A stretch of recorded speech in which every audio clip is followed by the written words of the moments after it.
माननीय सदस्य श्री कुमार नागेंद्र जी महोदय, उत्तर मिला है ना? जी उत्तर मिला है महोदय। और माननीय मंत्री जी तो बहुत गंभीरता से बहुत ही जवाब देते हैं, लेकिन ये जवाब हमको उनसे उम्मीद नहीं थी। इसलिए क्योंकि हम पूछे थे खंड क में स्टेट जीएसटी के बारे में तो बताए, लेकिन जो बिजली, जो सब्सिडी पे बिजली मिलती है, किस दर पे मिलता है महोदय, ये हम लोग सब जानना भी चाहेंगे। खंड का है महोदय, और खंड का है, और ख में सिंगल विंडो पे हमने कहा था कि सिंगल विंडो एक तरह से सिर्फ, अब शब्द कहने में बुरा लगेगा कि जुमला ही रह गया। सिंगल विंडो का मतलब है कि समाधान। आज सिंगल विंडो में क्या हो रहा है महोदय, सिर्फ वहां आवेदन लिया जा रहा है, और वहां जाने पर हर एक विभाग का, एक उद्योग खोलने में, फैक्ट्री खोलने में लगभग 22 लाइसेंस लेना पड़ता है। और वहां पे जब हम आवेदन देते हैं तो हमको लिंक दे दिया जाता है कि पॉल्यूशन का है, ये जल विभाग से, वाटर बोर्ड से लेना है एनओसी, ये आपको फायर विभाग से लेना है। तो फिर हमको फिर वहीं जाना पड़ता है, और वहां जा करके बताना चाहेंगे महोदय, हाँ मतलब वो है, और बताएंगे महोदय कि हर एक जगह, हर एक विभाग को दूसरे विभाग से कोई कोऑर्डिनेशन नहीं। अगर हम पॉल्यूशन में जाएंगे तो बोला जाएगा कि पहले आप जल विभाग में जाइए, वहां से एनओसी लीजिए। जब वहां जाते हैं तो बोला जाता है कि पहले जाके फैक्ट्री लाइसेंस ले लीजिए। प्रश्न पूछिए, अब समाप्ति पर है। हाँ तो महोदय, इस पर हम चाहेंगे सिंगल विंडो पर, और बिजली किस दर में हमको उपलब्ध होती है, इस पे माननीय मंत्री जी से हम ये करते। सभापति महोदय, माननीय सदस्य का पुनः धन्यवाद दूंगा कि औद्योगिक विषय पर चर्चा हो रही है। उधर की तरफ से तो यही बदलता हुआ बिहार है, और मैं ये कहना चाहूंगा, ये इनके प्रश्न में 2-3 विषय की ओर ध्यान इन्होंने आकर्षित किया है। एक तो इन्होंने आवश्यकता बताई है नई पॉलिसी की, तो मैं आपके माध्यम से सदन को ये बताना चाहूंगा कि माननीय उप मुख्यमंत्री जी द्वारा जब 3 मार्च को बजट प्रस्तुत किया गया, उसमें उन्होंने उस बात की घोषणा की है, क्योंकि जो हमारा औद्योगिक पॉलिसी है वो 2016 का है, तो एक लंबी अवधि बीत चुकी है, तो एक नई पॉलिसी को बनाने की आवश्यकता है, जो विभिन्न राज्यों के तुलनात्मक दृष्टि से बिहार बेहतर हमारी पॉलिसी बने, ताकि हम निवेश को आकर्षित करें। तो बहुत जल्द हम लोग मंत्री परिषद में जा रहे हैं अप्रूवल के लिए। अभी विभिन्न स्टेक होल्डर्स से सुझाव हमने मांगे हैं, अगर आप लोग भी कोई सुझाव देना चाहें तो भी समय है। अगर आप भी समझते हैं कि इंडस्ट्रियल पॉलिसी में कुछ सुझाव दे सकते हैं तो वो आप दे सकते हैं। दूसरा विषय, कुछ सेक्टरल पॉलिसीज की भी घोषणा हुई, जैसे हम लोगों ने चिन्हित किया कि बिहार के लिए कोर स्ट्रेंथ हमारा क्या हो सकता है।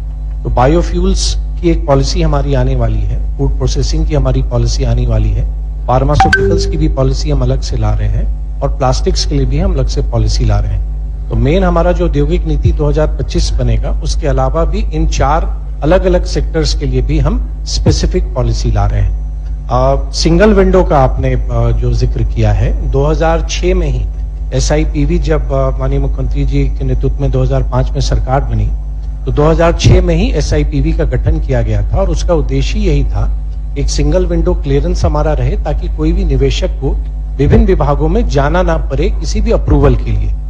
हमारे पास पूरा ब्यौरा भी है। 2016 के पॉलिसी से अभी तक सिंगल विंडो के माध्यम से लगभग 3992 प्रस्तावों की स्वीकृति SIPV द्वारा दी गई।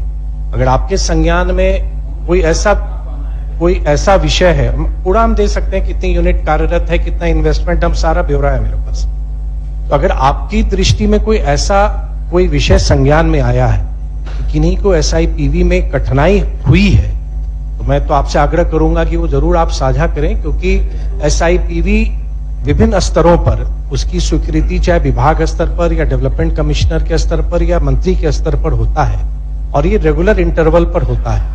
औसतन 90 दिन देखा गया है कि 90 डेज के विदिन हमको क्लियरेंस देना पड़ता है, और हम देते भी हैं। जितनी कार्यरत इकाइयां हैं, अगर आप देखेंगे जो 2016 की पॉलिसी आई है, हमको लगता है इससे संभवतः आप शायद संतुष्ट होंगे कि 837 विभिन्न वित्तीय वर्ष के हैं। तो आप ये नहीं सोचेंगे कि 3992 अभी कहीं अलग अलग वित्तीय वर्ष के हैं, और इसके भी स्टेजेस हैं, स्टेज 1, स्टेज 2 करके फाइनेंशियल क्लियरेंस तक हम जाते हैं। तो अभी 837 इकाइयां कार्यरत हैं जो SIPV के द्वारा अप्रूवल के बाद, फाइनेंशियल अप्रूवल के बाद भी उस पर काम कर रही हैं। बिजली का जो विषय आपने कहा, बिजली तो एक समय था कि ये कहने की बात नहीं है, बिजली तो घर में ही नहीं था तो उद्योग को बिजली कहां से उपलब्ध होता। लेकिन ये लगातार इस सरकार का प्रयास है कि आज ऐसे औद्योगिक वातावरण में बिजली आपूर्ति सुनिश्चित हुई है जिसके कारण निवेशक बढ़ रहे हैं। और यूनिट का, क्योंकि नॉन रिन्यूएबल एनर्जी का एक अलग रेट है जिसका पीपीए एक अलग से तय होता है, पर यूनिट हम 2 रुपए की सब्सिडी हम देते हैं जो भी कॉस्ट उनका बिजली का आता है, और एक वो लिमिटेड पीरियड पे। लेकिन क्योंकि वो पॉलिसी 31 मार्च तक ही वैलिड है, तो अब हम आने वाली जो हमारी नई पॉलिसी होगी उसमें हम किस तरह के इंसेंटिव्स देंगे, हमको लगता है वो ज्यादा प्रासंगिक होगी, क्योंकि अगले 5 वर्ष की हमारी औद्योगिक यात्रा उस नई पॉलिसी पर होगी। ठीक ठीक हो गया। हाँ, माननीय मंत्री जी से जो हम लोग को अपेक्षा थी, भाई कोयल से भी मीठा बोलते हैं, जो हम लोग इसका स्वागत करते हैं, कैसा भी हो सवाल इनका आपसे भी बहुत ज्यादा मीठा हैं। बोलते हैं। तो हजूर, इसमें सीधा हम लोगों का ये जानना है मंत्री जी से कि जो आपका सिंगल विंडो सिस्टम है, जो आपने व्यवस्था किया है, क्या वो सिर्फ कागज पर है कि नहीं, बस यही स्वीकार कीजिए, तब फिर हम आगे बताएंगे। सभापति महोदय, मैंने तो स्पष्ट आंकड़ा दिया 2016 से एसआईपीवी के द्वारा कितने प्रस्ताव स्वीकृत हुए, और दूसरा हमने तो ये भी कहा कि अगर आपके संज्ञान में किसी एक भी निवेशक की कोई परेशानी है कि एसआईपीवी से उसको कठिनाई हुई, आप वो हमको दीजिए, मैं स्वयं देखूंगा उसको। और कागज पर नहीं, इकाइयां चल रही हैं, आप जाके विजिट कर सकते हैं। वर्ष 2011 में जो औद्योगिक नीति लोग लाया था महोदय, उसके तहत जितने भी उद्योग बैठे, और मंत्री जी से जानना चाहते हैं कि अभी तक उसका सब्सिडी का भुगतान हुआ कि नहीं महोदय। सभापति महोदय, सबका उत्तर अभी इसी एक ही सभापति प्रश्न महोदय देंगे। मानिए, अब ये तो एक व्यवस्था रही है कि जो प्रश्न पूछा नहीं हाँ, जाता वही उसके वही। बियॉन्ड ये 2011 की पॉलिसी ये बता रहे हैं। लेकिन मैं नहीं आप 11 छोड़ दिए, आप नहीं, छोड़ दिया। वो नहीं, इसमें आप discussion- 11 छोड़ दिए, मैं आपको इसलिए बता हम पूछ देता रहे हूँ, मैं आपको बता देता माननीय- हूँ सभापति माननीय महोदय, मंत्री जी, 2011 मैं और- बता देता हूँ, एक कोई दिक्कत नहीं है। 2011 की भी जो हमारी पॉलिसी थी, कतिपय कारणों से सिंगल विंडो को 2 तरह से आप देखें। आपने अप्रूवल के लिए आपने प्रश्न किया था, इंसेंटिव डिसबर्सल का आपने नहीं किया, उसका आंकड़ा अलग है। जो मूल प्रश्न नागन जी का था वो क्लियरेंसेस अप्रूवल का था। लेकिन 2011 ये वास्तविकता है, इंसेंटिव्स पेमेंट डिलेड हुए हैं क्योंकि कहीं ना कहीं उसमें कठिनाई है। लेकिन मैं आपको आश्वस्त करता हूं कि माननीय उप मुख्यमंत्री जी ने स्वयं इस पर कई बैठकें की हैं, और जितनी भी अड़चने हैं विभाग ने सभी डेटा को कंपाइल कर लिया है कि जिनके भी इंसेंटिव्स ड्यू हैं उस पर भी हम शीघ्र निर्णय लेने वाले हैं। ठीक।